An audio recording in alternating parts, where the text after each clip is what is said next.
You will be familiar with work-life balance. However, this can be better represented through the idea of layers. Layers that expand and contract depending on the urgency, importance, and amount of tasks that are allocated to them.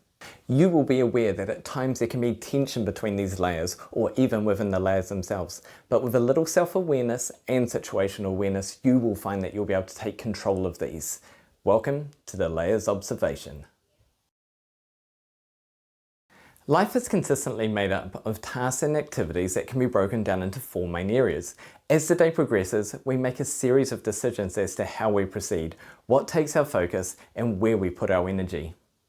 And this is where we find that tension, not just between the layers themselves, but within the layers, when that to-do list gets too long, when the requirements of our goals and ambitions become a little bit overwhelming and we don't actually have the time to dedicate them. Even in a professional sense, when we want to take on additional responsibilities, we find that those layers increase, maybe without a time allocation to go alongside it. With each of these things, we need to consider what are the layers that we have on top and how can we address those. One of the key reasons this happens is the blank calendar effect. Essentially, a planning fallacy. One that when we look ahead, we see gaps that aren't necessarily there, and we don't actually take the routines and daily occurrences into consideration with that planning. What then happens is when we arrive at those points, we find that there's additional layers on what we already have, and that tension becomes too much. This can be compounded when there is a change in our life situation, or we take on short-term responsibilities that actually extend further. There is actually something good to this, and it's that we have an optimism bias. It's one that we really want to engage into these things and do believe that we can do them. However, we do need to find the balance, and by considering the layers, it gives us a really great way of being able to see that visually. At this point in time, the best thing that you can do is actually take stock of what you're doing now to understand those routines and then be able to develop the self and situational awareness to see what you can address moving forward. By considering these four categories, you'll be able to see what the recurring activities are that exist within your daily life, or even weekly or monthly. With those in mind, when you do look at the calendar, it's going to help to give some ideas as to what things are already going to be on there, even if they're not stated. We tend to put these to the side and then are surprised when we get to this point to not have the time that we determined that we would. Once you've created the list of the things that you are doing, start to consider the things that you want to do. This means the opportunities that lie ahead of you, those goals, those ambitions, and start to see where those layers exist within this. The better that you can align these, the more you're going to find that they're going to be tangible in the way that they'll come to be. Warren Buffett is famous for a key piece of advice he gave that is relevant in this situation.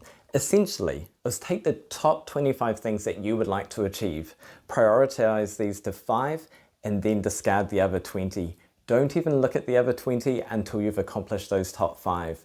This is a process of minimization and optimization that also fits into this layers idea, where we can go through, determine where our priorities are and which ones we really should be focusing on.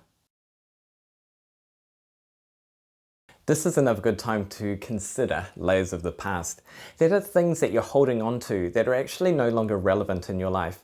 This can be things that actually take up space, or they take up time, or they take up resources that can be better allocated. Understanding these ghosts of the past and how they can be eliminated can make a big difference to what you see moving ahead. Another key thing to consider is not to set goals in isolation.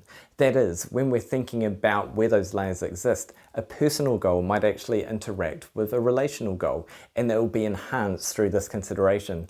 Just like a professional goal, often when we collaborate or working with others can enhance what it is that we do. And with that in mind, the relationship between our personal development and what we take on also exists and shares into that professional space. By the consideration of each of these, we realize that those overlaps actually can be really useful in the way that we develop ourselves, but also plan for the future. With the layers observation, it's important to remember that you are in control. There are going to be times where the decisions that you need to make are necessary. There are going to be times when the decisions you make are the ones that you want to make.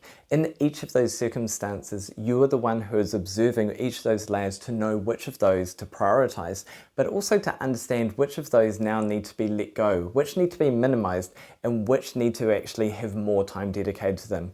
You are the one who decides that. Make sure through this process that as you take each of these steps, you are the one who reaps the gains from it.